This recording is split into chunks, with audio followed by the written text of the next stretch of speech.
来到村部，老张也在，三人坐定之后，林安国当先开口：村里进账了将近8000万，这笔钱商量一下怎么弄吧。说罢，他和老张的目光都投向了林浩。报备了吗？这笔进账肯定要报备的，但一般是不需要上交的。但毕竟这笔钱等于是土地转让金，转让了淡水岛，而且金额不小，具体的还要看县市一级的态度。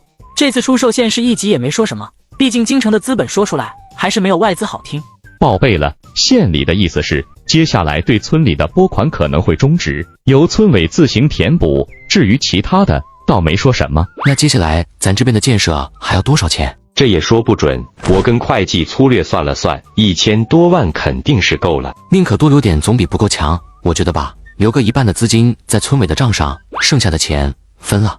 分了。林安国和老张异口同声的惊诧道：不分干嘛？这是村集体的创收，等于说全体村民都有份。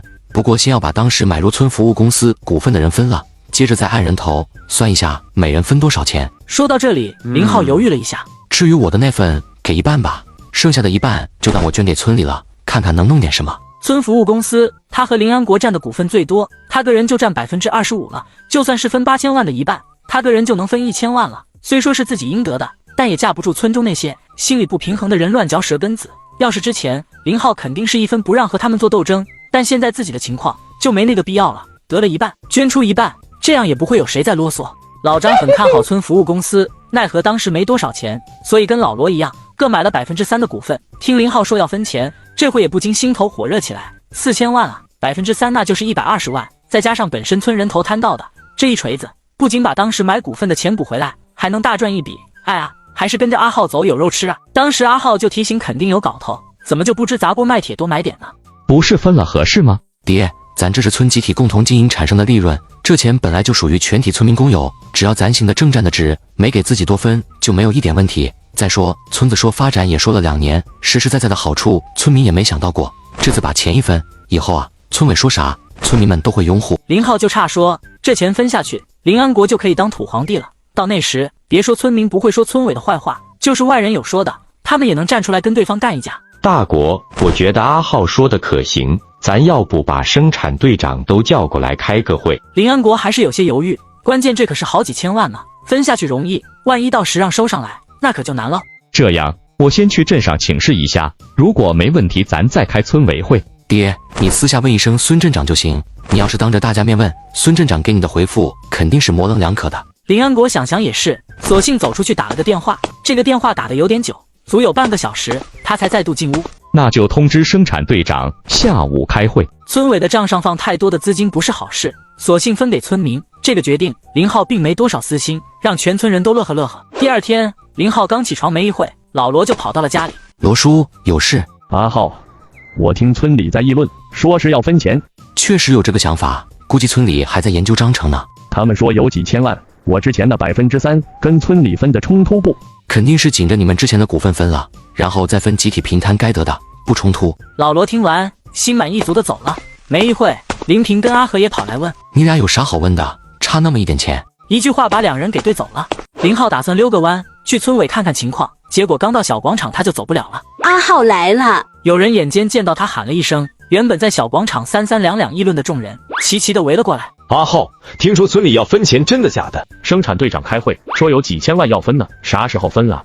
阿浩是按口分还是按户分啊？哎呦，我家两小子结婚户口还没扒走，这算是1户还是3户啊？阿浩，我儿媳妇嫁过来，户口还没来得及迁，这该怎么算啊？阿浩，大肚婆是算1户还是2户啊？算1户就有点不公平了。问题五花八门，林浩听得一愣一愣的，有些问题别说他，估计村委都没想到过。各位，这是你们不该问我呀，要问村。生产队长说了，是你坚持要分的。阿浩，你可是干了一件大好事啊！对啊，阿浩，你说我们能分多少？林浩很无语，这个得村里算账，自己连全村多少人都不知道，哪知道每人能分多少？那个村里会出通知的，你们等着吧。好不容易挤开人群，他也不去村委了，估计那边也围着不少人了，还是回家躲着吧。他想了想，干脆让阿和建好船到码头等他，两人一起出海钓鱼得了。哥，我们去哪？阿和摇响机器问道。去龙虾岛吧，那里有阴凉。哥，这天太热，要不我们带上潜水衣，说不准那边会有鲍鱼啥的，抠点回来吃。阿和提议道。林浩也觉得可行，好久没吃鲍鱼了，弄个几只回去，给阿旭补补也不错。